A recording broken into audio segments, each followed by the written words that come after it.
Shalom.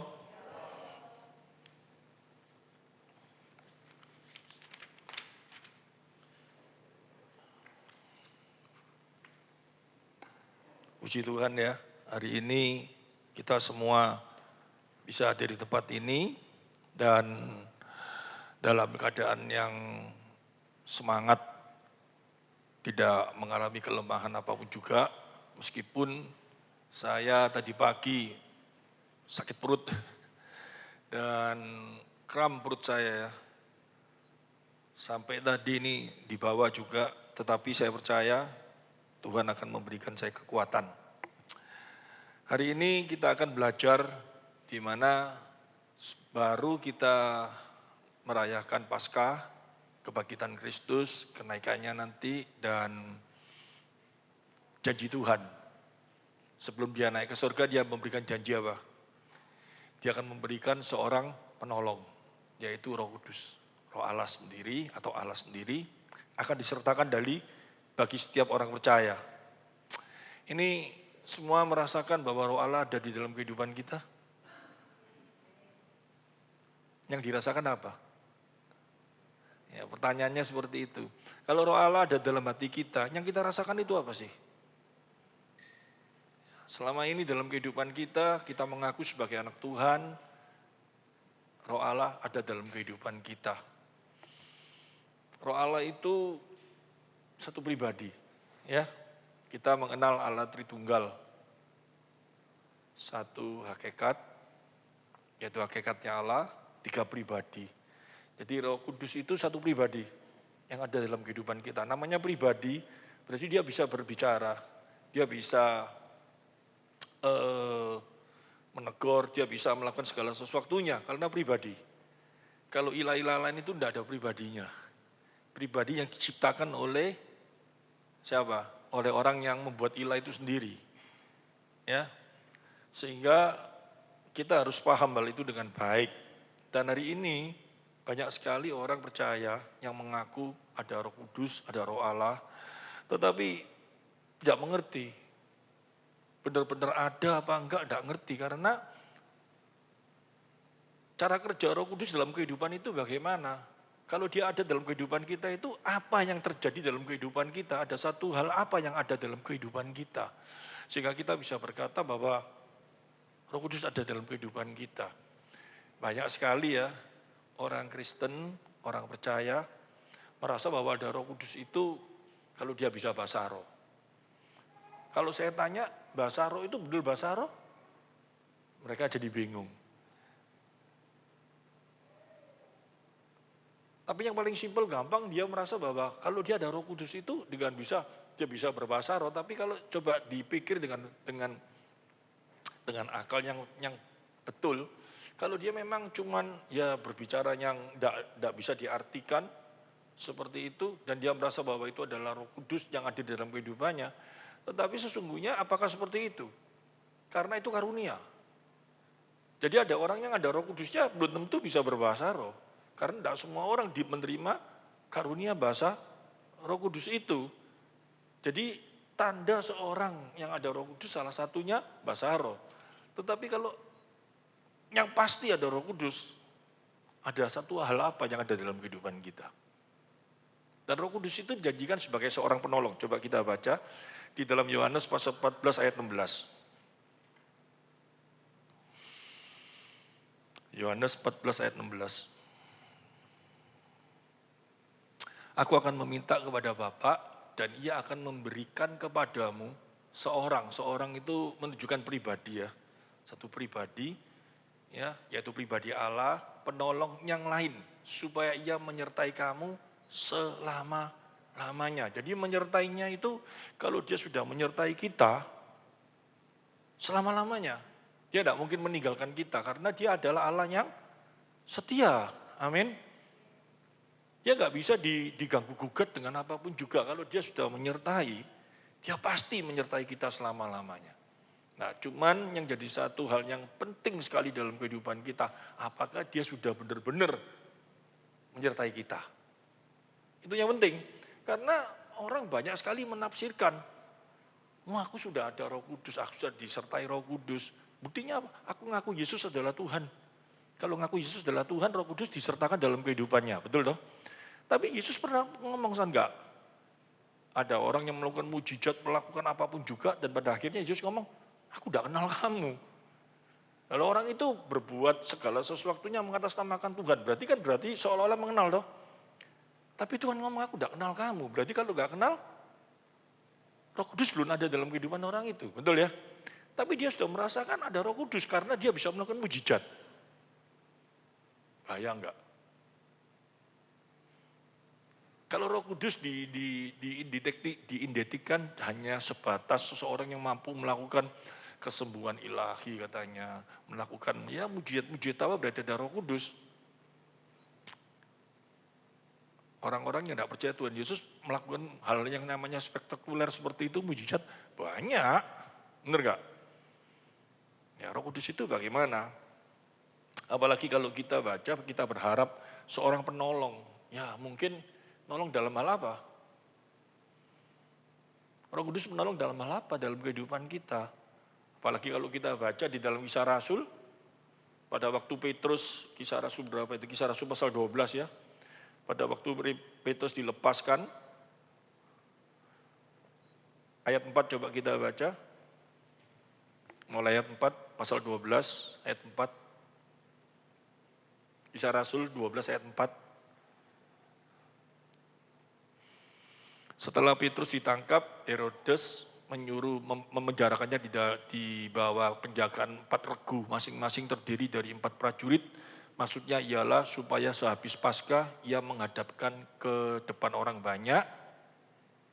Terus, demikian Petrus ditahan di dalam penjara, tetapi jemaat dengan tekun mendoakan kepada Allah.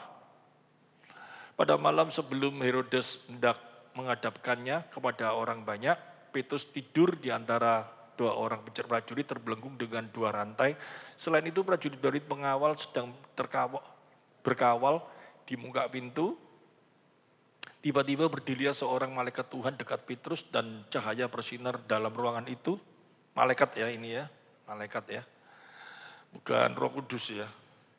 Tetapi orang suka beranggapan pada waktu kecepit seperti Petrus itu, dia berharap nanti Roh Kudus nolong dia. Mungkin bisa terbuka atau apa. Ini kita harus lihat konteksnya dengan baik dulu. Menepuk Petrus untuk membangunkan, katanya bangunlah segera, maka gugurlah rantai itu dari tangan Petrus. Kalau kita baca terus akhirnya Petrus lepaslah, seperti itu. Dan banyak sekali orang beranggap bahwa Roh Kudus itu menolong dalam hal apa? Petrus kan cinta Tuhan, betul toh? Dia ditangkap karena dia mengasihi Tuhan, dia menjadi pemberita kebenaran. Tetapi pada waktu itu Raja Herodes untuk mencari muka kepada bangsa Roma dan Yahudi, dia menangkap Yakobus, dibunuh. Setelah itu Petrus ditangkap juga. Nantinya akan dibunuh sebetulnya. Tapi karena ya orang-orang berdoa, pengikut Kristus, akhirnya Petrus terlepas. Dan kita beranggapan bahwa itu kita kagum dan kita luar biasa, itu kuasa Roh Kudus melakukan mujizat seperti itu. Dan itu menjadi kekuatan kita sebagai kita anak Tuhan, sebagai pegangan kita. Jika Roh Kudus ada dalam kehidupan kita, dan kita banyak sekali merasakan mujizat-mujizat yang seperti itu, saya bertanda tanya besar. Karena Roh Kudus bekerjanya bukan hanya seperti itu saja yang terpenting dalam kehidupan anak-anak Tuhan. Karena orang dunia itu berarti orang yang tidak percaya Tuhan mungkin ya. Banyak sekali melakukan mujizat. Banyak sekali melakukan hal yang sangat luar biasa. Meskipun itu dikatakan trik atau apapun juga. Saya kemarin mendengarkan salah satu acara televisi yang pesulap yang luar biasa itu siapa namanya? David siapa itu dulu? Ya David Opil itu mungkin. Itu dia mampu, penonton yang hadir itu 5.000 orang. Dibicarakan seperti itu, 5.000 orang. 200 orang yang sebelah sana, 200 orang sebelah sini dengan nomor karcis yang sama. Dia bisa pindahkan orang itu. Jadi orang itu karcisnya yang di sana 200 orang bisa pindah ke sini, yang sini bisa pindah ke sana. Caranya kayak apa? Nggak tahu. Tapi itu bisa terjadi seperti itu. Di dalam akal nggak mungkin. Kalau kita kagum mujizat-mujizat yang seperti itu, orang di dalam dunia ini mampu melakukan hal yang seperti itu. Ya orang ngomong itu trik atau apa, saya nggak ngerti, tapi dibahas pakai pikiran, kalau yang seperti itu dianggap mujizat, banyak. Houdini itu saya pernah lihat, dimasukkan di dalam laut, dicancang, diapain semua, bisa lepas kembali. Kalau ngomong mujizat, wah lebih orang-orang di dunia ini lebih luar biasa. Saya lihat di TV itu, pesulap di Amerika itu bawa koin, dia pegang gini, masuk di dalam sebuah toko minuman, dia lempar gini, minumannya bisa masuk, kemasukan cincin yang dia pegang itu bisa masuk dalam minuman itu. Ya apa caranya? Kalau cuma kagum seperti itu dengan Allah, ya manusia bisa bahkan bisa lebih luar biasa melakukan hal-hal yang dianggap mujizat itu. Nah, sekarang mujizat Roh Kudus hadir dalam kehidupan kita, menolong kita dalam hal apa sih sebetulnya? Kepentingannya itu apa dalam kehidupan kita? Ini yang harus kita sadari dan harus kita pikirkan dengan betul-betul. Roh Kudus hadir dalam kehidupan kita. Setiap anak Tuhan, setiap orang percaya, begitu mengaku Yesus adalah Tuhan, Roh Kudus dimeteraikan. Dimeteraikan itu berarti apa? Diberikan bagi kita. Dia hadir dalam kehidupan kita. Nah, untuk mendeteksi bahwa Roh Kudus itu ada dalam kehidupan kita itu apa? Karena kalau cuma melihat mujizat, pernah saya khotbahkan, bangsa Israel itu, jutaan orang loh itu. Pada waktu keluar dari Mesir mau dalam perjalanan, mau ke Israel, dia melihat mujizat luar biasa, banyaknya enggak? Banyak, tiang awan, tiang api, lautan terbuka, apa semua. Tapi coba kita baca ya, kita baca.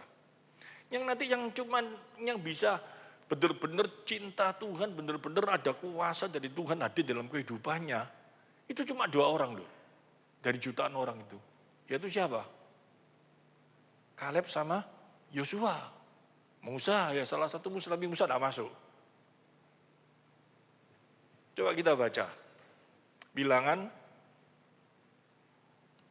14. Ayat 1, nanti kita baca juga ya, yang dimana dikatakan bahwa Tuhan itu kalau melihat orang yang berdosa, yang jahat sama dia atau apa, Tuhan akan membalas sampai dengan berapa? 3-4 turunan. Itu yang ngomong siapa? Sebetulnya ada omongan itu karena ngomongan apa sih? Coba kita lihat ya.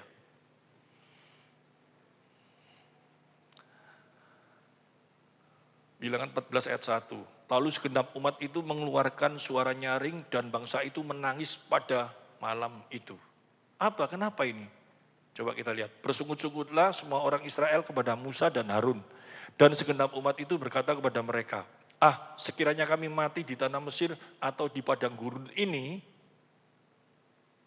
mengapakah Tuhan membawa kami ke negeri ini supaya kami tewas oleh pedang dan istri serta anak-anak kami menjadi tawanan. Bukankah lebih baik kami pulang ke Mesir? Jadi orang Israel itu setelah melihat mujizat yang sedemikian banyaknya, di tengah jalan dia mengeluh lagi sama Tuhan. Gak percaya sama Tuhan. Gak percaya dan mulai ngomong. Terus kita lihat. Ayat yang keempat. Dan mereka berkata seorang kepada yang lain, baiklah kita mengangkat seorang pemimpin lalu pulang ke Mesir. Lihat, kalau cuman karena kekuatan kita percaya kepada Tuhan karena melihat mujizat, karena melihat sesuatu dan mungkin terjadi dalam kehidupan kita. Benar tuh? Bangsa Israel ini terjadi dalam kehidupannya enggak? Terjadi loh, minta makan mana, benari dijatuhin mana. Minta makan daging, burung datang, ada lautan, bisa dibuka, tiang awan, kalau malam tiang api. Wah, terus kita ngomong kalau aku melihat kayak gitu, mujizat itu aku pasti bertobat, aku pasti cinta Tuhan. Manusia bisa cinta Tuhan, manusia bisa, ini ditekankan dalam hati kita ya, manusia bisa cinta Tuhan, manusia bisa bersungguh-sungguh kepada Tuhan, bisa mengasihi Tuhan. Sama sekali itu bukan kekuatan kita. Bukan karena kemampuan kita melihat mujizat, bukan kemampuan kita melihat sesuatu fenomena, sehingga kita bisa percaya. Manusia diapakan pun juga melihat sesuatu yang dahsyat apapun juga gak bisa percaya Tuhan. Tanpa kasih karunia. Gak bisa. Ini saya tekankan ya, harus ini. Karena banyak sekali sekarang orang-orang mengajarkan hal itu.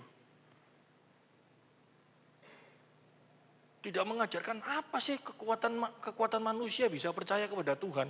Kita suka ngomong, kalau aku seumpama hari ini aku melihat sendiri dalam hidupku gini-gini aku mau percaya. Tuhan sampai ngomong toh kepada Thomas toh. Tanganmu masuk no. Tapi dia ngomong apa? Berbahagialah orang yang tidak melihat tapi percaya. Kalau cuma melihat dia lakukan itu tanpa kasih karunia, nggak bisa percaya. Nggak bisa ada kekuatan Roh Allah nggak ada dalam dirinya. Nah, Roh Allah itu tugasnya untuk apa? Nanti kita sama-sama belajar. Ini dari sini kita mulai belajar dulu. PLBB. Kalau saya bahas panjang ini. Baiklah mengatakan seorang pemimpin lalu pulang ke Mesir. Ini orang-orang itu tuh yang sudah melihat mujizat yang luar biasa itu bisa seperti itu loh. Kita coba bayangkan hari ini dalam kehidupan kita. Kita mungkin susah, gak punya duit, atau kita sakit, atau kita ada masalah apa, terus kita berdoa. Tuhan, kasih aku ini Tuhan, aku akan sungguh-sungguh sama kamu. Tuhan ngomong ya apa? Pleketet. Yang bisa membuat kita sungguh-sungguh itu bukan karena kita memperoleh hal itu. Tuhan tahu kok. Jadi kalau kita punya pikiran kayak gitu, kita doa seperti gitu, terus Tuhan kasih karena kita dianggap sungguh-sungguh dikasih. Jangan-jangan itu dari setan, ngerti maksudnya? Supaya kita mulai termakan dengan cara kita berpikir. Hati-hati enggak? Waduh, saya ngalami itu bolak-balik, bahaya sekali itu. Itu banyak orang yang bisa kena seperti itu. Tuhan, kalau aku nanti dikasih ini Tuhan, aku pasti akan lebih mencintai kamu Tuhan dengan sungguh-sungguh. Raketat itu. Gak bisa, manusia gak mungkin bisa mencintai Tuhan dengan sungguh-sungguh, dengan modal apapun, dengan dikasih apapun, dengan mujizat apapun, tanpa Tuhan yang memberi. Amin. Ini dimengerti loh ya dengan baik. Dan kalau kita bisa cinta Tuhan, itu karena Tuhan yang baik dulu sama kita. Dia memberikan pada kita. Ojo Tuhan dilawan ambil kita. Ayolah Tuhan, aku kasih ono ini Tuhan. Wis aku mau pergi gereja taat sampai kapanpun juga Tuhan. Tuhan ngomong, kamu tak kasih seluruh dunia ini pun kalau tak kasihku gak bisa aku mungkin mengasihi aku. Gak bisa. Dibuktikan kok bangsa Israel itu saya pikir bangsa yang luar biasa itu. Waduh, saya bisa bayangkan lautan itu saat gitu terbuka gitu ya. Wah, berjam-jam itu jalan. Orang-orang itu jalan di tengahnya. Mujizat tuh ya, dahsyat tuh itu. Habis gitu bisa ngomong kayak gini. Kamu bebaskan aku di sana terus kamu mau matiin aku. Buat apa Tuhan? Balikin aku wis. Wih. Padahal mungkin loh ya, pada waktu ada lautan terbuka di depannya itu ya. Dia ngomong, ayo aku bisa jalan lewat ini, wis aku mau cinta Tuhan sungguh-sungguh aku mau wis sampai kapanpun aku cinta. Bener gak kayak gitu? Mau di padang pasir gak ada makanan apa semua. Kalau Tuhan kirim burung gagak, kirim apa untuk saya makan, tiba-tiba dikirim sungguhan. Wah aku bener-bener akan setia sama engkau Tuhan. Pleketet, bener gak? Jadi ya kalau kita doa mulai dirubah ya. Jangan sampai kita ngomong sama Tuhan itu, Tuhan diajak. Apa namanya? Jual beli ya. Tuhan, kasih aku ini dulu Tuhan. Aku baru nanti setia. Pasti aku bener-bener sama kamu Tuhan. Tuhan ngomong, kok kamu satu orang ngomong, jutaan orang itu Israel itu loh, sudah tak kasih mujizat paling gede kayak gitu. Cuma 2 orang tok, 2 orang itu karena apa? Nanti kita belajar. Itu yang penting. Ini perlu sekali. Apalagi saya ini anak manja, saya anak paling kecil ya. Dari kecil karena saya suka ngomong sama mama tuh, "Ma, aku minta ini, ma, nanti kayak aku sungguhan-sungguhan, ma." Kan kayak gitu terus. Sama mama tajik saya itu ketawa itu. Ma, nanti dikasih ini, wis aku ndak nakal, ma. Baru dikasih 2 jam nakal lagi. Sama mamanya benar kelihatan itu. Bener toh? Apalagi sama Tuhan. Habis dikasih, wis gak ketok. Urusan kali nek ngamuk mungkin nggak ada. Bisa gitu tuh. Bener nggak? Nah, coba kita renungkan itu dulu. Selama ini paradigma kita kepada Tuhan kayak apa? Bener apa salah apa salah? Itu dulu. Firman Tuhan itu mencerahkan kita, pandangan kita kepada Tuhan. Mencerahkan juga pandangan kita kepada Tuhan, juga mencerahkan pandangan kepada diri kita sendiri. Kita tidak bisa kok janji sama seseorang, Krista, aku nek kan begini, aku pasti setia ambil kamu. Aku mesti sayang ambil kamu, gombal. Tanpa kekuatan daripada firman Tuhan, gak bisa seseorang itu setia. Bener gak? Cik Bingbing sama saya, ya mungkin setia dia sama saya ya. Kalau tanya ke Cik Bingbing, kalau saya gak ada Tuhan, gak akan saya bisa setia sama dia. Yang membuat saya bisa setia sama dia, yang membuat saya bisa mengasihi dia, itu karena Tuhan ada dalam diri saya. Amin. Tanpa Tuhan nggak bisa, karena tambah lama dia tambah elek kok. Mau marah tidak apa-apa. Kenyataan tuh, masuk tambah tua, wah saya ngomong, kamu tambah tua tambah cantik, gombal itu. Nggak mungkin orang tambah pesok semua kok bisa cantik ya. Saya pun kayak gitu kok. Saya lihat di kaca kalau mandi, mukaku kayak gini ya sekarang ya. Ya orang seperti itu, nggak bisa. Tapi kalau ada Tuhan, mau seberapa jeleknya, saya bisa merasakan dia cantik. Karena bukan dari wajahnya, tapi dari hatinya. Yang Tuhan berikan kepada diri saya. Ini penting. Oleh karena itu Tuhan ngomong toh, kalau kamu mengasihi ibu bapakmu, melebihi aku, kamu tidak layak mengikut aku. Karena kalau kamu mengasihi ibu bapakmu dengan cintanya dunia, percuma. Gitu loh. Kamu harus memberikan kasih ibu ke bapakmu itu cinta yang Allah berikan, yaitu cinta yang kekal. Cinta yang kekal itu akan membawa satu dampak, kekuatan untuk kita setia. Amin. Ya, Tuhan itu ngajarin luar biasa. Kalau kita tidak ngerti dengan baik, harus mengutamakan Tuhan. Bingung semua nanti orang nabaan pengertiannya. Harus mengutamakan Tuhan apa? Kasihlah Tuhan Allahmu. Kasihlah juga sesamamu. Itu sudah diajarkan loh, ditegur sama Tuhan ahli Taurat dan Farisi itu. Pada waktu kapan?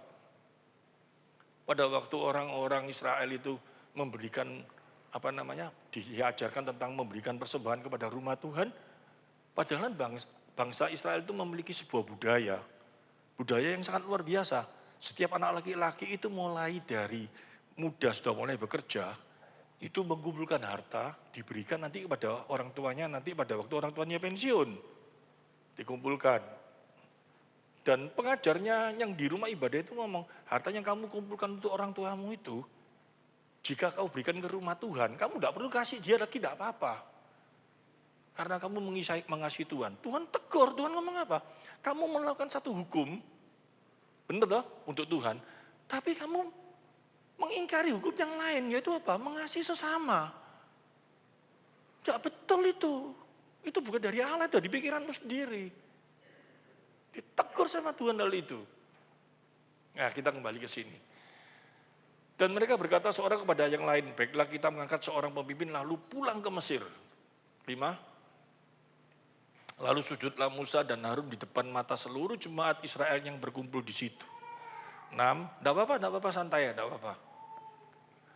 Tetapi Yosua bin Nun dan Kaleb bin Yefun yang termasuk orang-orang yang telah mengintai negeri itu mengoyakkan pakaiannya. Jadi 2 orang saja merasa bergabung, merasa sedih dengan tingkah laku bangsa Israel itu. Ya, itu apa? Coba kita lihat. Dan berkata kepada segenap umat Israel, negeri yang kami lalui untuk diintai itu adalah luar biasa baiknya. Jika Tuhan berkenan kepada kita, maka Ia akan membawa kita masuk ke negeri itu dan akan memberikan kepada kita suatu negeri yang berlimpah susu dan madunya. Hanya janganlah memberontak kepada Tuhan dan janganlah takut kepada bangsa negeri itu, sebab mereka akan kita telan habis. Yang melindungi mereka sudah meninggalkan mereka, sebab Tuhan menyertai kita. Janganlah takut kepada mereka. Ini 2 orang toh. Lalu segenap umat itu mengecam hendak melontari kedua orang itu dengan batu. Tetapi tampaklah kemuliaan Tuhan di bawah, Tuhan di kemah pertemuan kepada semua orang Israel. Kenapa 2 orang ini kok bisa seperti itu? Kenapa? Kita loncat sebentar, nanti kembali ya. Ayat 10, nanti kita teruskan ayat 11. Kita loncat ke Bilangan 32 ayat 12.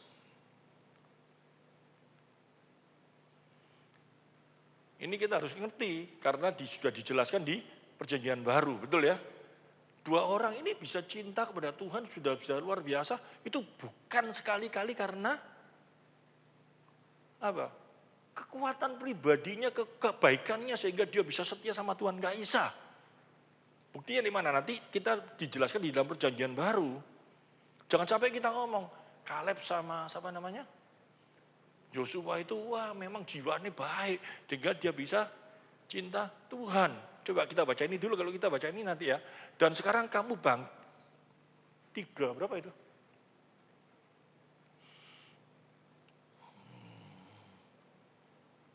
32 ayat 12.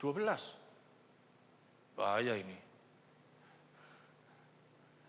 Kecuali Kaleb bin Yefun, orang Kenas itu, dan Yosua bin Nun, sebab keduanya mengikut Tuhan dan dengan sepenuh hatinya. Dia bisa sepenuh hatinya, arti benar-benar mengasihi Tuhan toh. Itu karena apa? Karena Tuhan yang menaruh di dalam hati kedua orang itu. Dibuktikan dengan apa? Di dalam perjanjian baru. Perjanjian baru jelas sekali dalam Roma pasal 3, jelas toh, tidak ada seorang pun yang mengasihi Allah. Seorang pun itu juga termasuk Yosua sama Kaleb enggak? Kaleb itu termasuk dinosaurus atau manusia? Ya, kalau manusia berarti firman Tuhan di dalam Roma pasal 3 itu berlaku enggak bagi semua manusia? Mau zamannya mulai dari Adam dan Hawa sampai sekarang, berlaku semua enggak? Enggak ada seorang pun yang bisa mengasihi Allah, tidak ada seorang pun dikatakan. Sebetulnya dikeluarkan itu, Roma pasal 3 sambil belajar kamu. Tidak ada seorang pun yang mengasihi Allah, seorang pun tidak. Mereka semua jahat, dikatakan seperti itu. Enggak ada yang baik. Jadi kalau Kaleb sama Yosua itu bisa mengasihi Tuhan, itu karena Allah yang menaruhkan kasih itu di dalam hati kedua orang itu. Allah yang berkenan. Tidak ada seorang pun yang berakal budi, tidak ada seorang pun yang mencari Allah, apalagi mengasihi, enggak ada. Benar ya? Kalau Kaleb dan Yosua itu bisa seperti itu, ada hati, itu karena Tuhan yang menaruh. Amin. Ya, ini dipegang. Jadi kita itu sekarang dilengkapi dengan perjanjian baru. Pada waktu perjanjian lama, ya kita harus juga dikomprehensifkan dengan perjanjian baru. Benar enggak? Kalau kita berpegang di dalam perjanjian lama terus, enggak itu kayak gitu. Ini sudah ada perjanjian baru dijelaskan. Kalau enggak nanti, kalau memberi ke gereja bawa kemenyan tuh ya. Kemarin sudah saya jelaskan tuh dalam khotbah saya. Allah minta kalau memberikan persembahan itu juga harus membakar kemenyan di atasnya. Jadi kalau ngasih persembahan itu bawa kemenyan. Kok enggak? Ya kita harus mengerti konteksnya dengan baik. Ya. Tidak ada seorang pun yang berakal budi, tidak ada seorang pun yang mencari Allah. Kita kembalikan. Bilangan 14 ayat yang ke-10 tadi.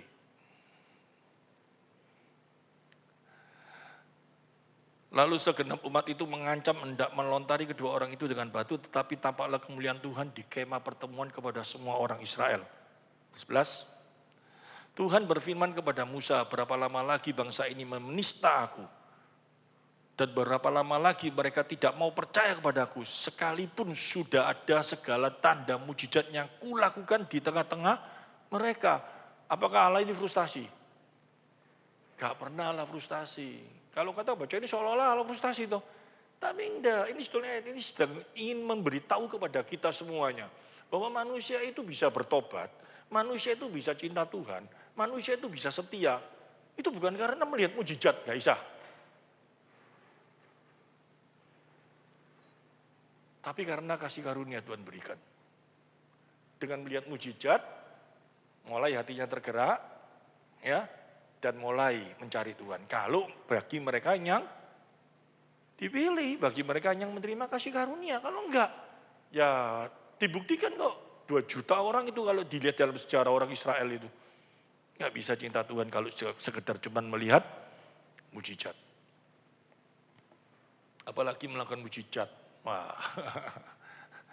Ya, kita melihat dalam hal ini, kita bisa tahu. Terus sekarang kita mulai lihat. Kalau saya baca nanti sampai ayat 30 terlalu panjang ya. Nanti tidak selesai. Terus sekarang kita mulai lihat. Apa sih itu? Harta yang sedemikian luar biasanya yang Tuhan berikan bagi kita. Yaitu apa? Seorang penolong dalam kehidupan kita. Seorang penolong. Terus sekarang kita loncat, kita berbicara tentang sesuatu yang sangat berharga yang Tuhan berikan bagi kita. Digambarkan, kita lihat di dalam Matius 13. Ayat 44 sampai 46. Hal kerajaan sorga itu seumpama harta yang terpendam di ladang, yang ditemukan orang lalu dipendamnya lagi, oleh sebab sukacitanya pergilah ia mencari seluruh miliknya, lalu menjual seluruh miliknya, lalu membeli ladang itu. Terus, demikian pula hal kerajaan sorga itu seumpama seorang pedagang yang mencari mutiara yang indah. Setelah ditemukannya mutiara yang sangat berharga, ia pun pergi menjual seluruh miliknya, lalu membeli mutiara itu. Terus pandangan kita, hal kerajaan sorga itu apa? Berarti sesuatu yang lebih berharga dari harta benda yang kita miliki itu apa? Waduh, nanti aku kalau jual ini aku di sorga aku tuh lebih untungnya cuannya lebih akeh. Karena di sorga itu ada apa? Di sana aku dibangunkan rumah sama Tuhan, rumahnya jauh lebih bagus, lebih emas permata. Pandangannya itu sehingga orang melakukan hal itu apa sih gambaran itu gambaran apa sih? Apakah setelah kita baca ini terus yang ada dalam benak kita itu apa? Kira-kira apa? Secara psikologi hati kita itu rasanya kayak apa? Ya, kita disuruh mengutamakan Tuhan. Kenapa kita disuruh mengutamakan Tuhan?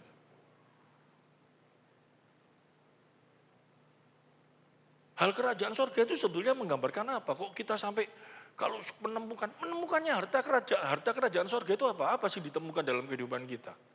Hari ini coba saya mau tanya, coba kita mau gali dalam hati kita sendiri. Kan tadi dikatakan ya, coba mulai ayat berapa tadi? 40 berapa? Ya. Hal kerajaan sorga, seumpama harta yang terpendam di ladang. Yang ditemukan orang lalu dipendamnya lagi oleh sebab sukacitanya bergelayang menjual seluruh miliknya lalu membeli ladang itu. Hal kerajaan sorga itu apa sih? Kerajaan sorga itu dalam pandangan kita itu apa sih? Sebetulnya apa sih hal kerajaan sorga itu tentang hal apa? Sehingga kok kalau sudah nemukan, kapan kita nemukannya itu apa? Wong kita hal kerajaan sorga kita tidak ngerti kok. Yang dimaksud perumpamaan ini apa? Pandangan kita semua kira-kira kita mau setia sama Tuhan itu karena apa? Karena kita nanti akan menerima sesuatu di surga yang sangat luar biasa. Apa yang membuat kita sampai mau membuang segala sesuatu dan mengutamakan surga itu karena apa? Tambah bingung nanti kita. Karena kita tidak ada seorang pun yang tahu keadaannya di surga itu kayak apa, betul nggak? Tapi hal kerajaan surga ini sebenarnya gambaran apa? Nah, coba kita lihat dalam hati kita masing-masing. Apa sih itu?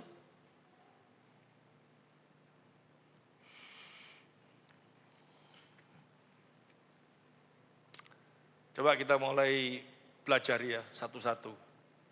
Kita tahu ya kemarin tentang siapa namanya Rasul Paulus. Rasul Paulus itu seorang ahli Taurat dan Farisi, betul ya? Seorang ahli Taurat Farisi. Dia berkata di dalam Roma pasal 7 ayat yang ke-24, dia ngomong apa? Aku manusia celaka. Dia ngomong manusia celaka itu karena apa? Aku manusia celaka, siapakah yang akan melepaskan aku dari tubuh maut ini? Karena apa?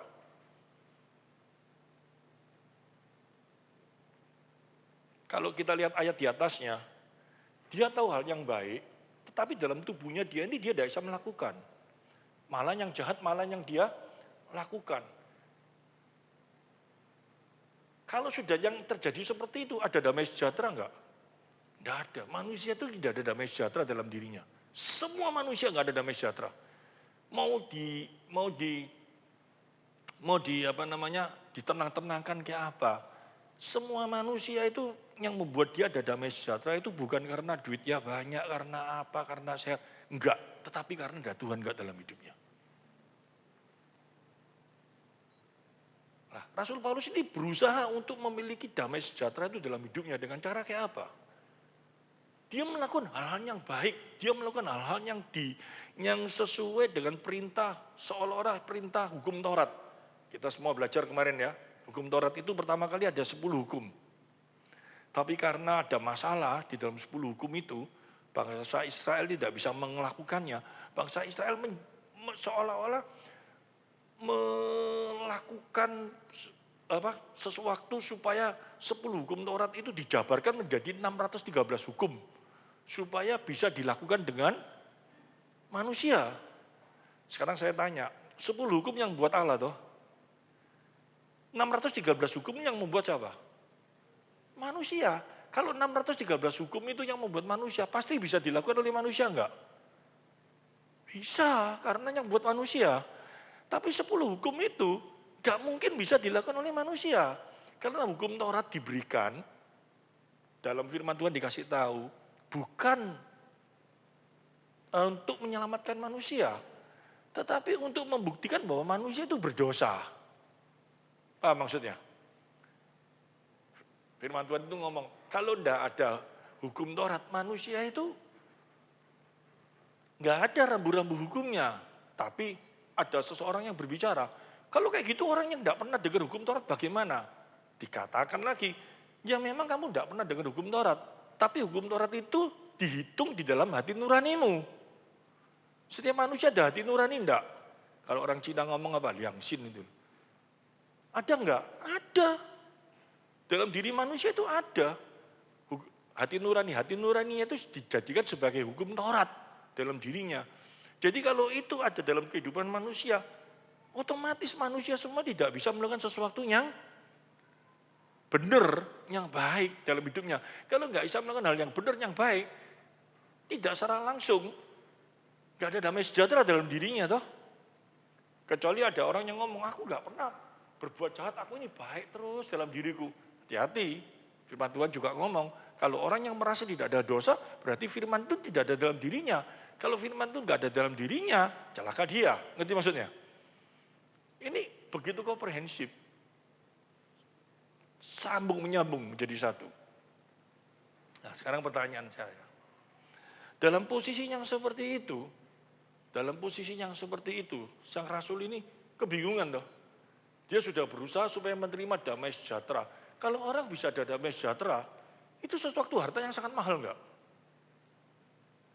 Kamu mau dikasih segala sesuatu yang ada dalam dunia ini, tapi kamu nggak ada damai sejahtera mau?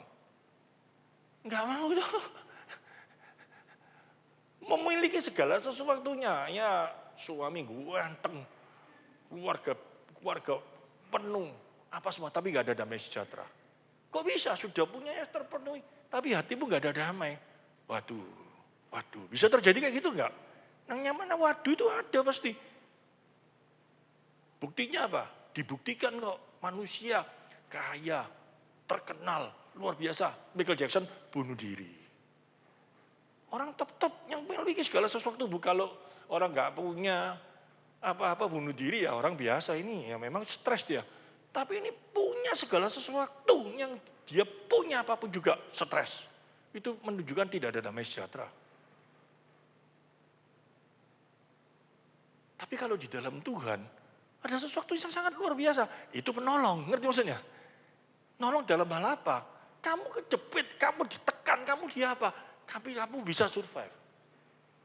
Itu yang karya Tuhan, itu kamu ada damai sejahtera. Dan itu dahsyat, dikatakan di dalam Filipi, pasal 4 ayat 7.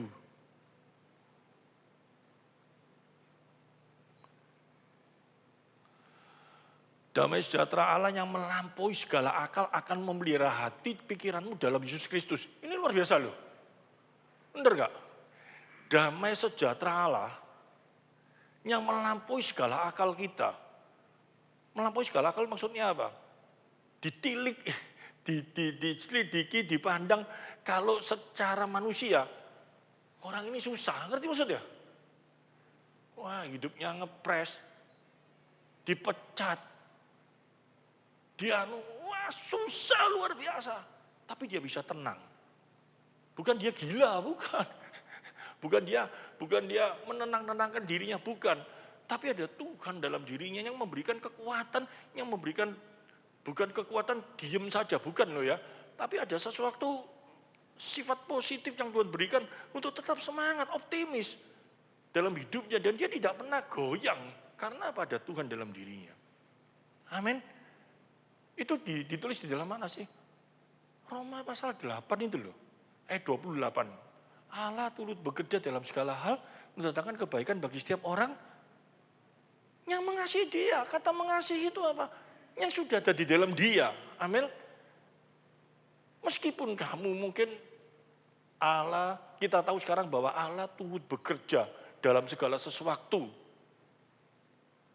Mendatangkan kebaikan bagi mereka yang mengasihi. Segala sesuatu itu bisa terjadi apa? Mungkin gak enak kalau secara manusia, bener ya? Mungkin gak enak, mungkin sakit, mungkin ya pokoknya gak enak bisa terjadi segala sesuatu loh. Oh jadi pikir yang enak-enak toh. Ya bisa terjadi sesuatu yang gak enak, mendatangkan, tapi apa? Segala sesuatunya itu mendatangkan kebaikan bagi mereka yang mengasihi dia. Kebaikan apa? Kita tetap kuat. Yaitu mereka yang terpanggil sesuai dengan rencana Allah. Roma 8:28 ini berbicara apa? Kamu tidak akan gugur, kamu tidak akan kalah menghadapi segala sesuatu. Kalau kita baca seterusnya, dikatakan, karena Yesus yang sudah mati bagimu, yang telah memberikan hidup bagi kamu, masakah dia tidak memberikan segala sesuatu bagi kamu? Sampai dengan apa? Kamu menghadapi pedang, menghadapi persoalan, menghadapi apa? Kemiskinan apa, semua.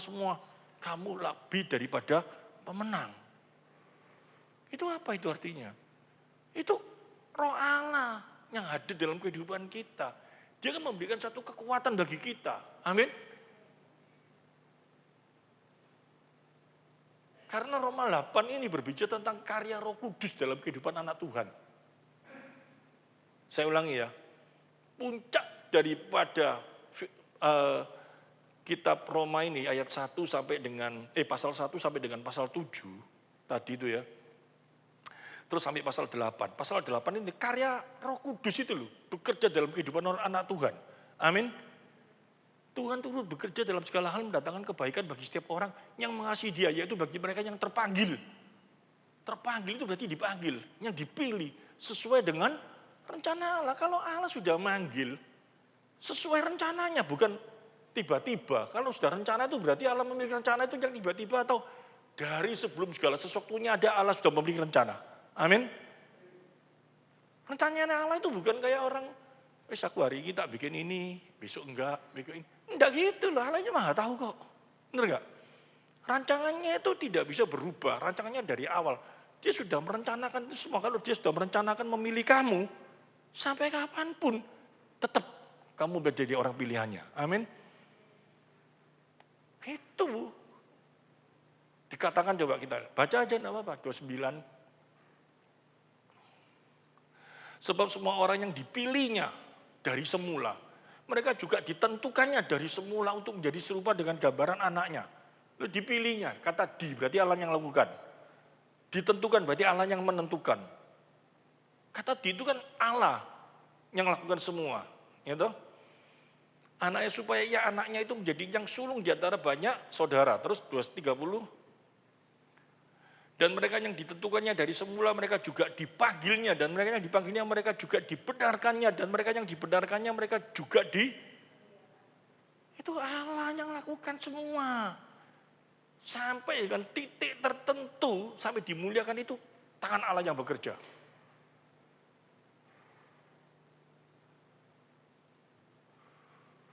Tiga satu. Sebab itu apakah yang akan kita katakan tentang semuanya itu, jika Allah di pihak kita, siapa akan melawan kita? Kalau Allah yang ada dalam kehidupan kita, gak perlu takut loh. Nah, kan kayak gitu toh. Dia kata gak perlu takut, dipletir lagi sama setan. Kamu pasti nanti sukses. Ini repot toh. Gak perlu takut dalam arti apa? Kamu gak mungkin bisa kehilangan damai sejahteramu. Artinya kayak gitu loh. Kamu gak mungkin kamu bisa gagal iman. Kamu gak mungkin kamu bisa gugur imanmu. Kamu gak mungkin bisa kehilangan Tuhanmu. Karena Tuhan sudah ada di dalam hidupmu, hidupku. Ngerti maksudnya?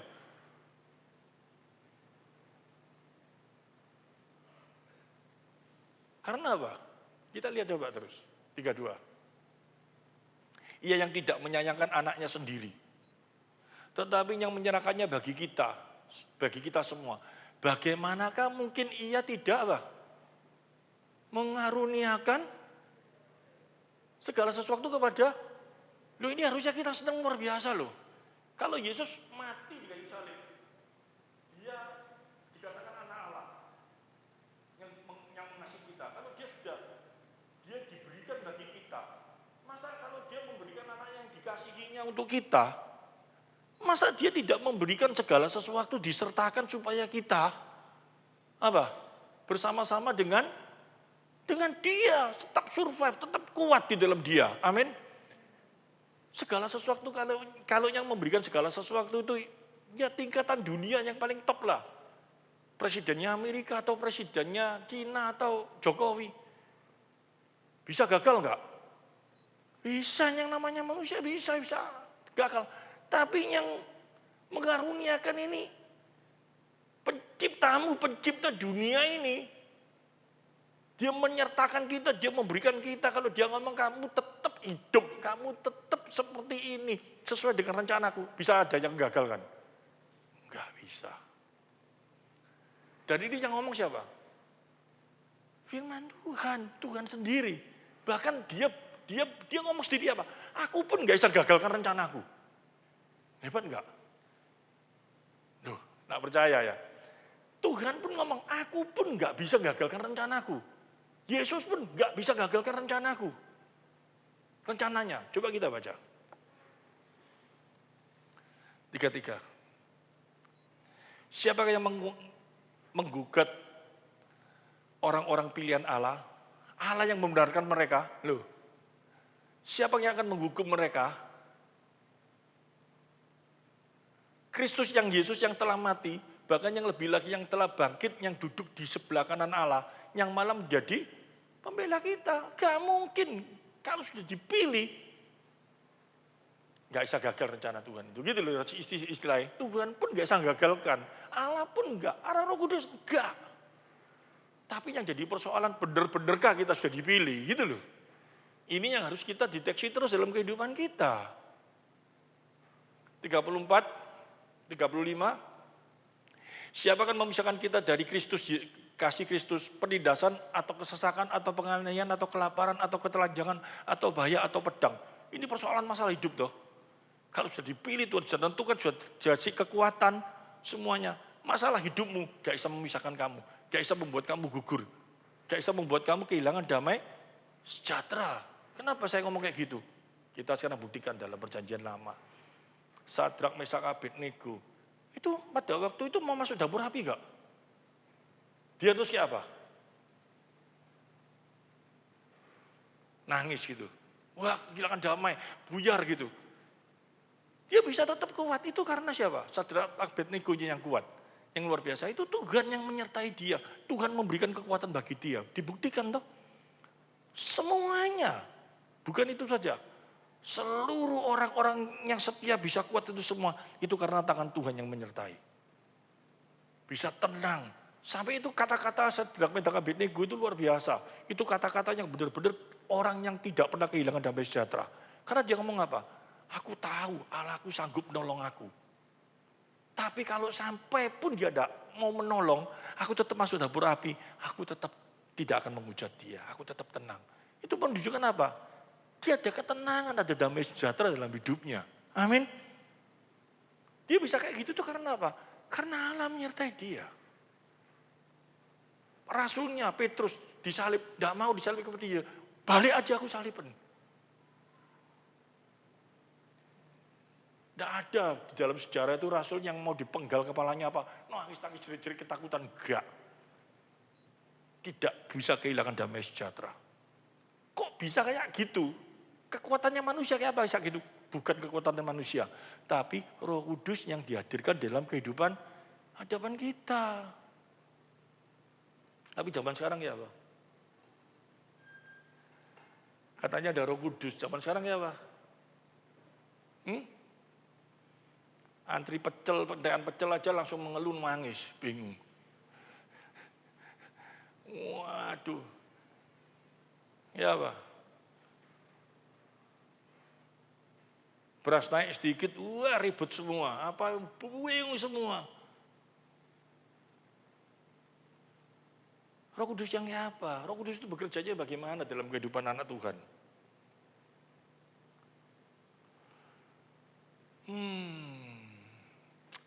Ya, sulit. Yang membuat kita bisa menjadi tenang, ya, saya ulangi ya. Yang membuat kita bisa tenang, yang membuat kita bisa ada damai, yang membuat kita bisa memiliki damai sejahtera itu karena Tuhan.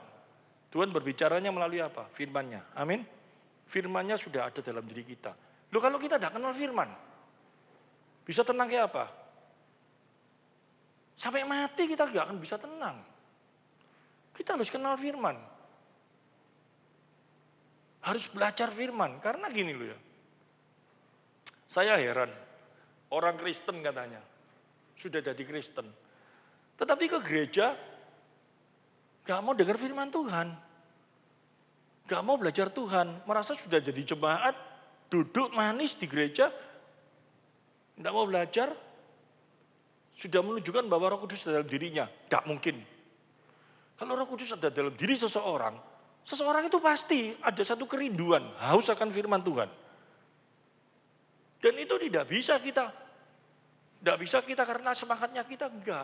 Tetapi roh yang ada dalam diri kita itu yang bekerja terus, itu yang mendorong kita untuk ingin belajar, ingin setia, ingin mengerti, ingin apa, itu semua desakan daripada Roh Allah. Kalau dalam diri kita, enggak mungkin. Firman Tuhan itu dianggap satu kebodohan kok. Kalau orang nggak ada Roh Allah dalam dirinya, bener nggak? Sesuatu yang ada, ngomong apa lu? Nggak ada artinya. Karena apa? Karena apa? Kalau nggak ada Roh Kudus dalam dirinya, ya nggak bisa mengerti. Sampai kapanpun dia omongin nggak bisa mengerti. Karena apa? Segala sesuatu yang dibicarakan dalam firman Tuhan itu, bagi orang yang tidak ada Roh Allah dalam dirinya, ya, itu tidak ada di dalam pikirannya, tidak sampai nyandak dalam pikirannya, sampai kapanpun nggak bisa menerima. Sehingga di dalam 1 Korintus pasal 2, coba kita lihat satu-satu. Ini saya masih pembukaan khotbah loh ya. Nanti intinya saya mau masuk di dalam perpuluhan. Ini sering kali ini. Sekarang lagi geger terus gereja-gereja tentang perpuluhan. Gemes saya. Ya, 1 Korintus pasal 2 ayat 6 sampai 9.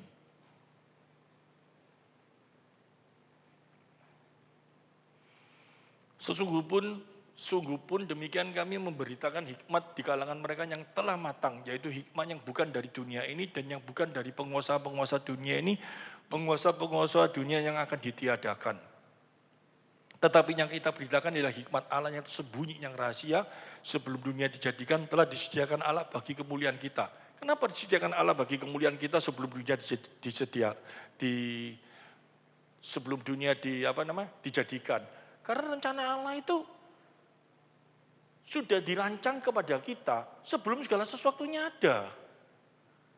Kita dipilih sebelum dunia ada. Ini gandengannya. Berarti kalau sebelum dunia ada, dia sudah ada rencana seperti itu. Berarti apa? Dia sudah rencanakan kalau kita dipilih, kita akan disertakan, kita akan diberi hikmat untuk bisa mengerti kebenaran firman-Nya. Dia satu kerinduan dalam diri kita, amin. Ya. Sebelum dunia dijadikan telah disediakan Allah bagi kemuliaan siapa? Kita. Ya, kita sebelum dunia ada. Kita masih jadi apa itu? Ya belum ada apa-apa, dunia aja belum ada. Tapi sudah disediakan bagi kemuliaan kita. Supaya kita bisa mengenal Tuhan melalui firman-Nya. Luar biasa enggak? Ya. Jadi setiap firman itu ada ada benang merahnya. Kalau kita dipilih sebelum dunia dijadikan, kok bisa? Loh iya, ini rencananya Tuhan loh. Bahkan kita itu sebelum dipilih, sebelum ada, sebelum dunia dijadikan, dia sudah memiliki rencana supaya kita nanti akan dilengkapi dengan firman-Nya. Bukan dunia dijadikan, terus kita dipilih, terus waduh ini ya dikasih kebenaran firman gak iso ini. Tak kasih firman. Enggak, semuanya itu sudah dirancang sebelum dunia ada. Untuk kita bisa mengerti. Amin. Ya. Terus 8. Tidak ada dari penguasa dunia ini yang mengenalnya, sebab kalau sekira mereka mengenalnya, mereka tidak menyalibkan Tuhan kita yang mulia. Ini sudah pernah tak ajarkan toh? Kalau orang itu tahu bahwa Yesus ini Tuhan, nanti disalib dia akan bangkit, yang sudah dijanjikan dalam perjanjian lama, benar tuh? Sebelum Yesus bangkit, semua orang percaya harusnya sudah ngerti nggak bahwa dia akan bangkit? Ngerti. Kebangkitan Kristus itu, ya, mati, bangkit, naik ke surga. Mati bangkit itu bukan setelah dia mati dia bangkit, bukan. Itu sudah dinubuatkan. Ngerti? Jadi kalau ada orang semua tahu bahwa dia nanti setelah mati dia akan bangkit, berani orang matiin? Ya enggak berani lah. Yudas berani jual dia. Ya enggak berani lah kalau dia benar-benar dapat kasih karunia, benar toh? Gak mungkin. Jadi berbahagialah kalau kita bisa mengerti. Berbahagialah kalau kita tidak seperti Yudas dan orang-orang itu, karena kita adalah orang yang dipilih. Ya. Terus tetapi seperti ada tertulis, apa yang tidak pernah dilihat oleh mata dan tidak pernah didengar oleh telinga dan tidak pernah ditimbul dalam hati manusia, semua disediakan Allah untuk mereka yang mengasihi Dia. Ini sekarang kita ngerti ya, jangan sampai kita pikir yang tidak pernah disediakan, yang tidak pernah dilihat, aku gak nyangka aku dapat bojo seperti Ping-Ping cantik kayak gini. Dulu aku gak pernah bayangkan, ternyata kok pendek hidungnya. Bukan seperti itu loh ya. Maksudnya bukan seperti itu. Ya, tetapi ada satu pengertian yang dalam lagi, ngerti maksudnya? Yaitu apa? Firman Tuhan. Tidak terbayangkan, tidak bisa di dalam akal kita, aku bisa tahu, bisa kenal semua. Yesus itu Tuhan, masa sih?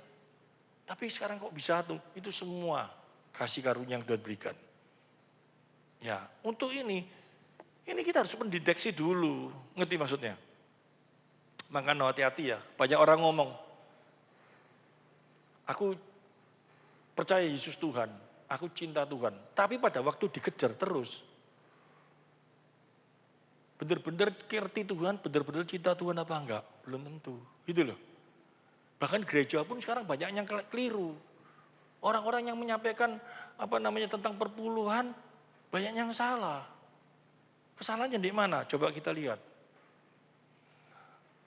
Coba kita baca ya. Karena dalam hal perpuluhan,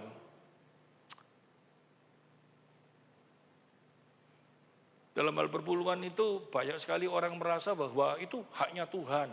Itu kalau kita tidak kasih nanti kita tidak diberkati. Nanti kita gini macam-macam, tekanan-tekanan. Yang ngajari kan, yang ngomong itu kan gereja toh, harus seperti ini, harus ngasih ini. Tujuannya nanti itu gerejanya supaya nanti bisa dibangun sehebat mungkin, segede mungkin, seluar biasa mungkin. Dan ini semua untuk kemuliaan Tuhan. Tujuannya untuk supaya gerejanya lebih hebat-hebatan, yang sana punya videotron berapa meter. Beli videotron 200 juta, yang sana beli 2 miliar. Nanti tidak mau kalah Efratra, seluruh dindingnya pakai videotron. Jadi kalau lihat nanti pusing ini. Oh, orang kalau, coba ya, Efrata ini semua dindingnya pakai videotron, tak jamin penuh. Karena orang datang ke gereja bukan untuk cari Tuhan, tapi apa? Masa sih sampai atasnya videotron? Iya, coba tak lihat, semua orang datang. Viral nanti. Sekarang kan kayak gitu tuh. Dikagumi luar biasa oleh orang-orang. Wah, gereja itu sound systemnya beli sampai 20 M. Kalau bassnya di gitarnya dipeneting, kuping kita bisa gitu rasanya. Yang mimpin puji-pujian, wah orangnya luar biasa. Ini semuanya, wah pokoknya tidak bicara tentang Kristus. Gerejanya mewah, gerejanya kayak apa, semua ditekankan seperti itu semuanya dari apa? Karena jemaatnya taat, kasih perpuluhan, tapi yang ngomel banyak enggak? Waduh, penginjilan itu ya, penginjilan kita saya ngasih tahu orang injil, ujung-ujungnya apa? Alah kok jadi pendeta duitmu akeh ya? Loh gak bisa? Loh iya, jemaatmu masih ngasih perpuluhan enak. Kon kerja mong sitok paling dapat 100%. Nek jemaatmu saya uang kita kasih 10, berarti kon tok piro? 10.000% kon. Duitmu akeh pasti. Puji Tuhan, aku ngomong gitu tuh, ayo apa dapat sama orang stres. Tapi semuanya tuh sekarang penekannya kayak gitu. Itu haknya Tuhan, haknya gereja, haknya apa? Haknya apa penekanannya seperti gitu. Tujuannya apa? Untuk supaya bangun gedung yang bagus, organisasi lebih gede, supaya orang bisa kagum nanti ini. Aduh, Tuhan itu sampai marah dengan apa? Gereja yang dibangunnya luar biasa kayak gitu. Dia ngomongnya apa? Di dalam Lukas 16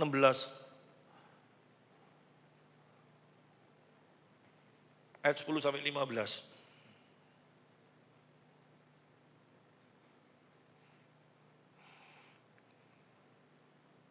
Ini coba kalau kita baca ya. Kalau kita baca ya. Biarin kalau ini didengar di YouTube, nanti pasti banyak orang yang marah sama saya, gak apa-apa. Ini kebenaran kok. Barang siapa setia dalam perkara-perkara kecil, yang setia juga dalam perkara-perkara besar. Ini ceritanya apa sih? Tentang apa sih yang di atas? Tentang mamon atau duit toh? Ya. Dan barang siapa tidak benar dalam perkara-perkara kecil, ia tidak benar juga dalam perkara-perkara besar. Terus 11. Jadi jikalau kamu tidak setia dalam hal mamon, yang tidak jujur, siapakah yang akan mempercayakan kepadamu harta yang sesungguhnya? Terus? Dan jikalau kamu tidak setia dalam harta orang lain, siapakah yang akan menyerahkan hartamu sendiri kepadamu? Seorang hamba tidak dapat mengabdi kepada dua tuan, karena jika demikian ia akan membenci yang seorang dan mengasihi yang lain. Atau ia akan setia kepada yang seorang dan tidak mengindahkan yang lain. Kamu tidak dapat mengabdi kepada Allah dan kepada mamon. Coba kita lihat ya, 14. Semuanya itu didengar oleh orang-orang Farisi itu siapa? Pelayan Tuhan enggak waktu itu? Orang-orang yang menekankan harus memberi untuk rumah Tuhan. Dan mereka mencemoohkan dia. Karena sesungguhnya tujuannya menekankan itu supaya apa? Terima duit sebanyak mungkin di rumah Tuhan itu loh. Terus kita lihat, supaya seolah-olah nanti rumah Tuhannya luar biasa. Tapi sebetulnya itu untuk siapa? Untuk dia, atau untuk Tuhan? Kebanggaannya siapa? Untuk dia atau untuk Tuhan?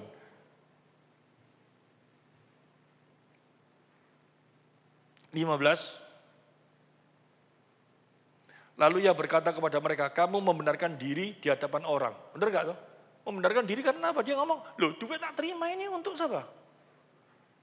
Untuk Tuhan, untuk gede gereja supaya wah luar biasa. Hebat ini gini semua. Tapi ya banyak orang yang tersandung, ngerti maksudnya? Tetapi Allah mengetahui hatimu sebab apa yang digabungi manusia dibenci Allah. Tetapi Allah mengetahui hatimu. Sebab apa yang dikagumi manusia dibenci Allah. Sekarang pertanyaannya, kita nekankan tentang perpuluhan, kita tidak pedulikan apa-apa, penekanannya cuma satu. Supaya orang-orang itu memberikan perpuluhan dengan satu tujuan seolah-olah benar gak? Duitnya dikumpulkan nanti untuk pekerjaan Tuhan, untuk rumah Tuhan, untuk apa Tuhan. Wah, dibangun semua mungkin supaya apa? Semua orang apa? Datang di gereja kagum dengan Injilnya, kagum dengan firman-Nya, atau kagum dengan gedungnya. Ya, pergi gereja situ gak ada AC ini, orangnya kecut-kecut. Firman-Nya memang luar biasa, tapi masuk gedung itu kecut.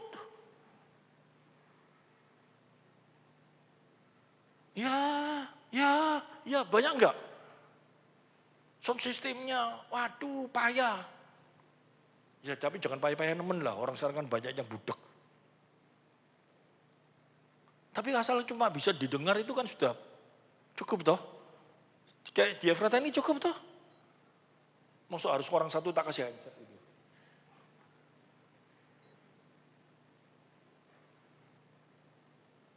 Tapi dengan alasan yang seperti itu, supaya apa? Dikagumi oleh manusia, gitu loh. Sekarang terjadi kayak gitu enggak gereja-gereja? Wah, gereja sana lebih luar biasa, wah lebih luar biasa. Tujuannya menarik orang sebanyak mungkin supaya dikagumi oleh orang lain. Makna Injilnya ambles. Firman-Nya tidak ditekankan dengan benar. Pengajarannya dia diajarkan dengan benar. Supaya cinta Yesus itu kayak apa? Kasih kepada Tuhan itu kayak apa? Enggak ada, nol. Roh Kudus itu bekerjanya bagi kehidupan anak Tuhan itu kayak apa? Secara praktek aja dalam kehidupan kita. Setelah kita cinta Tuhan, Roh Kudus ada dalam diri kita. Roh Kudus dalam diri kita itu bekerjanya kayak apa? Melalui firman-Nya ini loh. Firman-Nya bekerja terus dalam diri kita. Aku semales. Bisa enggak? Tubuh kita bisa kayak gitu enggak? Bisa. Mau saya ini pendeta aja kayak gitu kok, apalagi Jumat. Minggu, aduh capek. Bisa enggak? Ngaku loh saya ini. Waduh, saya ngomong kayak gitu dimarahi sama teman saya pendeta. Kamu juga ngomong kayak gitu loh, pendeta enggak boleh minggu itu harus semangat terus. Loh iya tetap semangat, tapi tubuh ini lemah. Paulus ngomong bener enggak? Tapi untung aku punya Kristus. Selama saya sudah kenal Tuhan, saya enggak pernah tidak datang di gereja hari Minggu. Itu karena siapa? Roh Allah ini yang bekerja dalam hidupku. Kalau aku enggak datang, itu teguran kuat dalam kehidupanku. Ngerti maksudnya? Aku lakukan dosa, tidak ada orang yang tahu. Tapi Roh Kudus itu yang bekerja dalam kehidupanku. Saya jujur ngaku, saya senang audio luar biasa loh hari ini. Wah, saya nyetel audio gegerku sampai cuklek. Malam kemarin itu saya mendengarkan menikmati audio sebetulnya ya. Diganggu, cucu saya datanguan, wah nggak bisa nikmati. Pulang jam 8, jret. Waduh tak nikmati. Firman-Nya Tuhan ngomong, kamu sudah persiapan? Sudah tadi pagi, saya bantah loh. Sudah dimateng no. Wis ngerti lah aku. Saya bantah enggak? Kamu cinta audiomu menjadi mamonmu atau kamu cinta Tuhan? Ngomong terus dalam hatiku. Enggak. Maju mata ini dewi. Enggak bisa.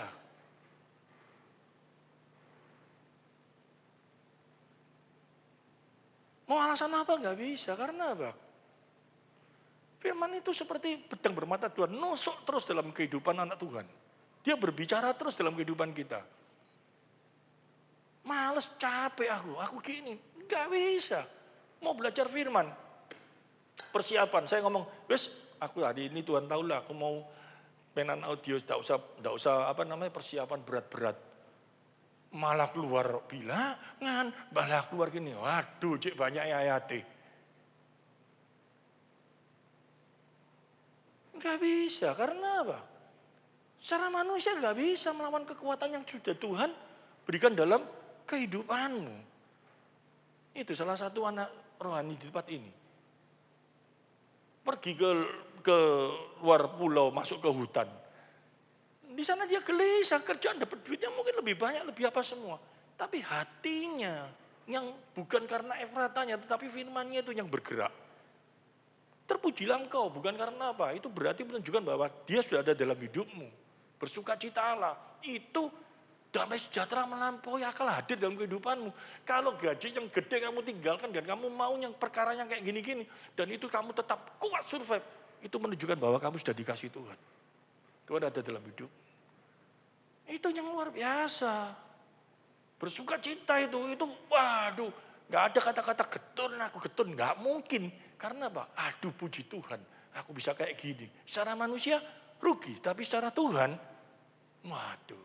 Tidak bisa dibeli dengan apapun juga. Itu harta surgawi. Yang harus kita kumpulkan dalam kehidupan ini. Ngumpulkan harta surgawi. Untuk apa? Dibawa ke surga. Oh, harta apa sih kan gak boleh surga itu? Di sana mau jualan lagi dah, nih hartamu banyak. Orang itu pikirannya, logikanya tidak main, psikologinya itu nggak jalan. Ngumpulkan kebaikan-kebaikan nanti supaya di surga dodol kebaikan. Baik, ayo aku dodol baik, pondokku akeh gitu.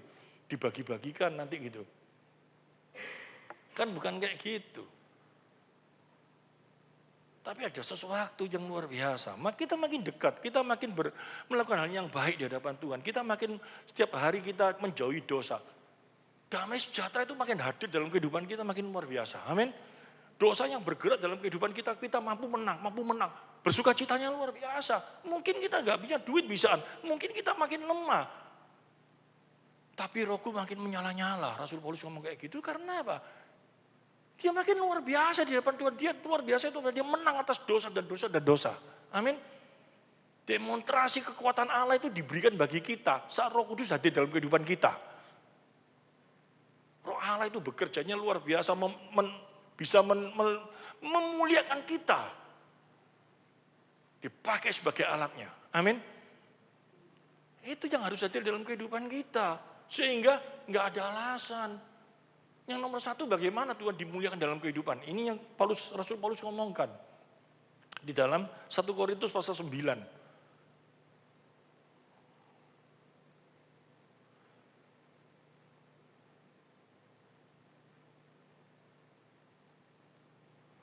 Oh tadi yang saya ngomong, sebentar. Buka di Kisah Rasul 26 ayat 14. Yang saya bicarakan tadi tentang gak bisa kita melawan kuasa Tuhan. Gak bisa kita mau melawan kekuatan Tuhan dalam kehidupan kita. Sampai kapanpun gak bisa. Kalau dia sudah bekerja dalam hidup kita. Ini terjadi dalam kehidupan Rasul Paulus enggak? Rasul Paulus terjadi dalam kehidupannya. Roh Allah sudah bekerja dalam kehidupannya. Mulai bekerja. Dia mau melawan. Gak bisa. Allah gak bisa dikalahkan. Sehingga di dalam Kisah Rasul pasal 26. Ayat 26 ayat 14. Ini bahaya ini. Terus-terusan ini. 2 kali sudah. Kami semua rebah di tanah dan aku mendengar suatu suara yang mengatakan kepadaku dalam bahasa Ibrani. Saulus, Saulus, mengapa engkau menganiaya aku? Sukar bagimu menendang ke galarangsang. Galarangsang itu tahu? Sebagian orang tahu, sebagian orang tidak tahu toh. Galarangsang itu tahu. Sapi bajak yang di sawah itu loh. Kakinya ini kan jalan gini.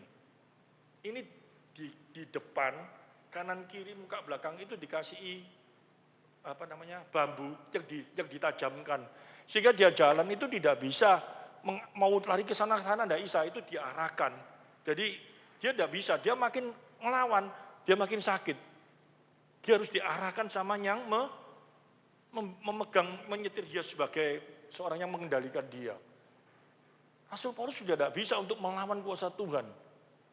Dia makin melawan, dia makin sakit karena menendang benda yang tajam di hadapan kakinya itu. Dia makin lari keras, dia makin sakit. Gak bisa kalau Roh Kudus ada dalam diri kita mau melawan kuasanya, cobaan. Nah, tidak ada ya gak apa-apa. Lakukan dosa itu terus. Tapi kalau Roh Kudus ada dalam hidupmu, ini saya alami loh, saya ngomong, saya puji Tuhan, saya ada Roh Allah dalam hidup saya. Saya mau marah terus. Saya tahu ini dosa, saya ngelawan terus. Saya sakit, mungkin bisa mati saya. Karena firman Tuhan itu ngomong, kamu lebih baik kehilangan tubuhmu, nyawamu, daripada kamu kehilangan nyawamu sesungguhnya, kehidupanmu. Tuhan bisa lakukan hal itu dalam kehidupan kita. Kita melakukan dosa terus kita tidak ada orang yang tahu tapi kita lakukan terus. Kita akan stres. Lama-lama kita mungkin bisa mati tapi kita selamat. Amin. Amin ya, lawanan terus. Nggak bisa, tetap harus bertobat. Kalau sudah bertobat ada satu kekuatan. Ini luar biasanya Tuhan. Dia memberikan pengampunan bagi setiap kita. Sebesar apapun dosamu, kalau kamu ngaku dan kamu minta ampun, Tuhan beri pengampunan. Amin. Itu Roh Kudus bekerja dalam kehidupan kita itu sedemikian luar biasanya dia bekerjanya. Sehebat apa dosamu dalam kehidupanmu, kamu minta ampun sama dia. Dia memberikan kamu jalan. Dia memberikan kamu kekuatan. Itu nyata. Saya sampai heran. Mau tak lawan ini, biar tambah dada damai, tambah bingung, tambah kayak orang aneh gitu dalam kehidupan saya. Tapi begitu saya lepas, saya minta ampun. Ada kekuatan Tuhan berikan. Ada kedamaian. Bersuka cita itu. Itu bisa terjadi karena apa? Ngerti firman. Nggak ngerti firman ya nggak mungkin lah. Nanti hati kita itu bisa bantah-bantah macam-macam. Macam-macam loh, hati kita ini bisa membela kepada dosa itu dengan dalil yang sangat luar biasa. Orang ini kurang ajar. Ampuni wis, ampunono. Enggak bisa memang terlalu, sudah keterlaluan, wah sikat tak gini, bisa enggak? Bisa. Tapi kalau firman itu bekerja, kamu itu siapa? Kamu enggak lebih jahat dari dia. Tuhan mau mengampuni kok. Kenapa kamu enggak mengampuni dia? Amin. Ya, firman Tuhan itu sedemikian luar biasanya. Apa ya? Sekarang dosa yang modelnya apa? Yang bisa menguatkan kamu? Enggak bisa. Dosa yang model apa yang akan menjadi pembelamu? Enggak bisa. Tapi firman itu akan menjadi pembelamu secara luar biasa. Firman itu akan mengembalikan kamu kepada hal yang benar secara luar biasa. Ya itu tandanya bahwa Roh Allah itu ada dalam hidupmu. Kita gak kuat kok. Kita ini gak kuat melawan kuasa dosa, benar gak? Bingung, waduh gak ada damai, kehilangan damai sejahtera. Tapi apa? Kalau kita ada Roh Kudus, dia akan menjadi penolong bagi kita. Amin. Dia akan membuat kita damai, membuat kita tenang. Ampunilah. Bukan ampuni dia memang kayak gitu gak usah dianggap. Bukan. Ngampuni itu bukan gak usah dianggap, gak usah, biar dong memang kayak gitu. Bukan. Tapi kalau Injil itu dalam diri kita, ampuni dan kita berusaha untuk supaya dia kenal Tuhan. Amin. Kalau dia kenal Tuhan, akibatnya apa? Pasti ada damai sejahtera jauh lebih luar biasa melipat dalam kehidupan kita. Dan itu tanda kita mengasihi. Kasih itu pasti berimbas kepada kasih kepada sesamanya. Amin. Wis, jano lah mau dia memang kayak gitu mati-mati. Oh, itu bukan mengampuni. Itu frustasi, ngerti maksudnya? Memang modelnya kayak gitu, wis biarno kata rekenis, tapi biarno. Kamu ngomong biarno ya. Kamu ngomong biarkan, wis kata reken, biarkan. Kekuatan kamu membiarkan dia sampai kapan? Kalau dia tetap ada di sampingmu. Sampai kapan? Ya hari ini kamu biarkan, besok dia lebih gedeng lagi, lebih luar biasa lagi. Akhirnya kamu kayak apa? Kebacut ini, tak racun ini. Tapi kalau kita mau mengampuni dia, terus kita ngomong, aku bagaimana ya? Supaya orang ini bisa mengenal Tuhan. Wah dia makin jahat, kamu makin berusaha untuk bisa kenalkan Tuhan. Ada kekuatan baru yang Tuhan berikan. Pengampunan itu. Amin. Dasarnya tetap Kristus harus ada di dalam setiap kasih yang kita berikan kepada seseorang. Diajarkan seperti itu toh. Kalau enggak bisa. Sudah tak coba dalam hidup saya. Saya sama salah satu orang yang dekat di kerjaan saya. Memang kayak gitu piano. Tanpa Kristus yang ada dalam diri saya. Suatu saat kepingin tak lempar sepatu. Pol kebacut sudah kesalahannya. Sepatu itu bisa ngayang, bisa tak gidikan itu. Tapi kalau waktu saya mulai belajar bagaimana orang ini tak kenalkan Kristus. Saya tenang, saya bawa dalam doa. Nomor satu kalau mau kenalkan Kristus itu apa? Bawa dalam doa orang itu. Tuhan, supaya dia mengenal Engkau Tuhan. Dan makin hari dia bisa melihat kasih-Mu Tuhan. Harus kayak gitu Tuhan. Tegur dia Tuhan, sikat dia Tuhan, matiin dia Tuhan. Bukan kayak gitu doanya. Berikanlah kasih karunia-Mu Tuhan, supaya dia bisa mengenal Engkau. Sehingga melalui kasih-Mu Tuhan, terus Kalau kita sudah mengucapkan di dalam roh, di dalam doa, di dalam kebenaran, orang-orang yang ada di sekitar kita, maka itu akan menguatkan hati kita sendiri, batin kita sendiri. Tuhan ngomong kayak gitu tuh. Kalau kamu berdoa dengan benar, dengan baik, itu akan memberikan kekuatan pada dirimu sendiri, benar gak? Tapi kalau kamu ngomong, Tuhan, orang ini terlalu mengajar, matiin dia Tuhan. Suatu saat dia kurang ajar, kok udah dimati-matiin sih Tuhan? Jadi aneh toh.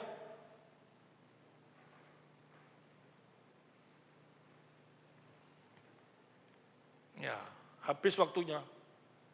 Perpuluhannya nanti bulan depan aja ya. Nanti tidak selesai nanti jam 12 ini. Karena saya akan buka dalam 1 Korintus pasal 9, ayat 1 sampai dengan 27. Nggak selesai nanti saya sampai 1 jam.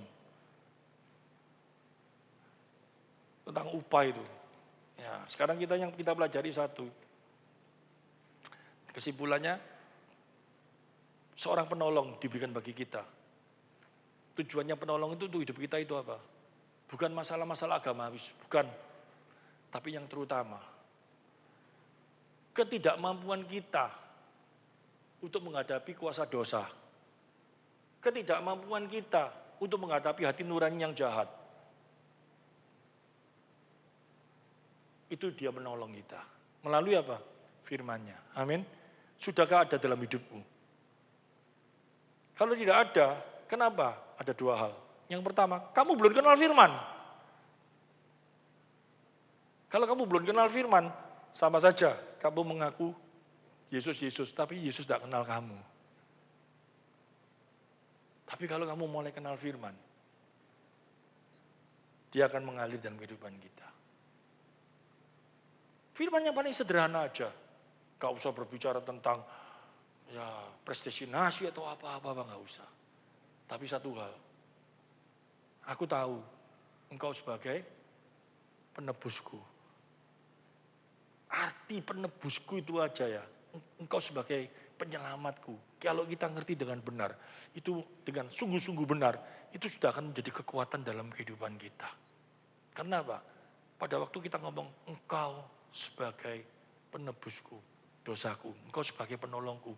Itu tidaklah secara langsung kita mengaku bahwa diri kita gak mampu menghadapi itu.